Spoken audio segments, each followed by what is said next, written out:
over the term for their licenses or contracts. Government recently executed with Shell extensions to their existing East Coast and North Coast marine blocks, and with BPTT with respect to its Southeast Galeota license. Negotiations are also continuing with BPTT on extensions to its remaining licenses. EOG has indicated that it would be seeking extension to its licenses.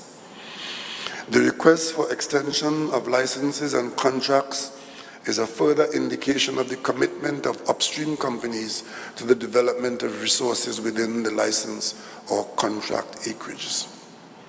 As regards revenue, we adopted the principle that the state must have a fair share of revenue earned from the exploitation of our non-renewable hydrocarbon resources. As a first step, we introduced across the board a royalty of 12.5%. This was followed by a loss relief restriction to 75% of taxable income and a limit of capital allowance to 20% per annum on a straight line basis. We entered into dialogue with the major upstream companies, BPTT and Shell Trinidad and Tobago Limited, particularly with what was considered our greatest revenue leakage, LNG. I am pleased to state that the companies have been receptive to our concerns. On December 14, 2018, the government of Trinidad and Tobago executed with BPTT an agreement for Phase 1A, which dealt with certain legacy issues, extension to the Southeast Galeota and the Atlantic LNG Train 1 life extension, which provide for a superior LNG pricing arrangement than previously obtained.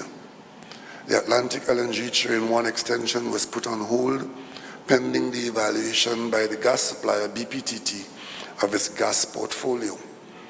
In the interim, Atlantic LNG Train 1 has been operating and, subject to a safety inspection in April 2020, will continue in operation until year end, at which time a decision will be made on Atlantic LNG Train 1 life extension.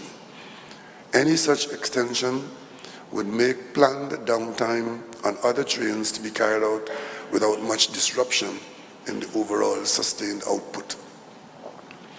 Government also executed agreements with Shell on gas-related issues, commencing with a heads of agreement on May 29, 2019, and definitive agreements on August 19, 2019, which have provided improved economic and financial benefits to the country.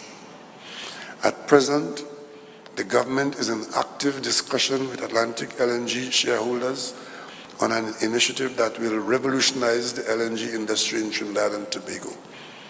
It is proposed to restructure Atlantic LNG by bringing the 4 LNG trains under the umbrella of a unified entity. The proposed structure will be more efficient and it will arrange for management in the operations of the trains. Government through NGC currently holds 10%